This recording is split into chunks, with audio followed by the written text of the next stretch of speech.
So you had your brother on stage, which was great, and then of course you also brought Tommy on stage, which was one of the great moments of the Globes. He very clearly wanted to speak. I'm surprised he didn't go for the award. I'm surprised. Well, it's interesting. You gave him an interesting choice. If given a microphone or an award, what would he go for? And he went for the thing that would amplify his voice. Yeah. Were you not the least surprised that he tried to speak?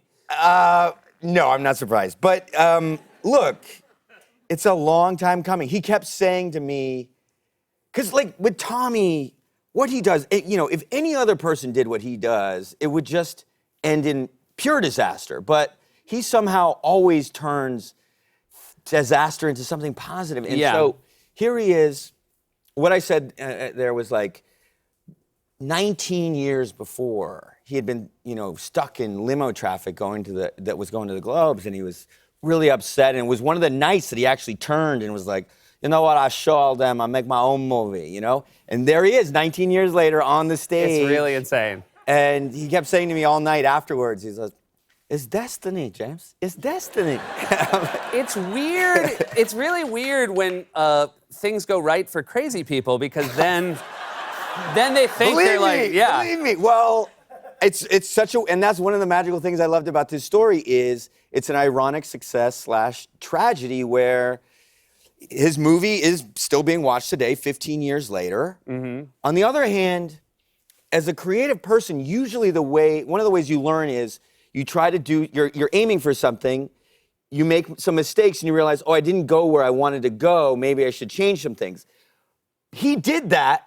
He was trying to make a drama on the level of Tennessee Williams, but he made a comedy, so that became a success, and then he flipped the switch and said, I intend to do a comedy. So he'll never learn from the mistakes he made. Right. And I think it's probably not a great sign that has he made a second film? Yeah. Well, if you go to the screening, he made this show called Neighbors, and he's trying to be funny. We went and did a special screening of The Room for our film to play during the credits. It's supposed to start at midnight. It started at 2:30 a.m. because he hawks his underwear. It says Tommy Wiseau underwear, his TWs, he called them, right? He puts them on people in the lobby and they come model them on stage. And then he shows not one, but every episode of Neighbors. Oh boy. Yeah. So I fell asleep in that screening of The Room. Yeah. How did you nailed the voice. And when we were talking about the film earlier, like people, if you haven't seen The Room, when you see this character, it's a very big swing from you, but it is actually incredibly accurate, and you tried very hard to get the voice right. Yeah. You had recordings of him? Right. So, like I said, Tommy, I have the recordings right here. Okay. Tommy flipped the switch, after he realized that people were laughing at it and said, I intended to be comedy. So I couldn't really, so he had rewritten history, so I couldn't really go to him and ask him about what he was like during The Room, because he'd just give me, I intended this to be funny. But he used to record himself all the time. He would drive around in his car and talk to himself on a mini tape recorder. This is like 5 years before The Room, 20 years ago. His good friend Greg, as good friends do, stole some of these tapes way back when.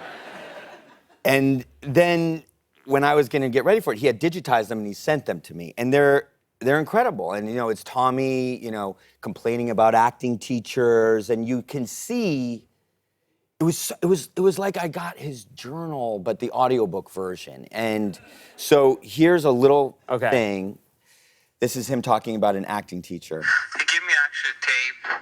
I asked him if he can give me a tape because he has a class 3:30. It was okay, but again, I have an argument with him as usual. Again, as usual. Language. This time was he say, why don't you do the same thing in French? It's so stupid. It's just like, I don't know what his problem is. I know what his problem is. Because he knows I'm very powerful. And he can feel it. This power. You see that? He's been Tommy Wiseau the whole time. Oh, yeah. He's been him the whole time. Hey, congratulations on the film. Thank you for talking with me about everything today, and I hope to see you soon. All right, James Franco, everybody.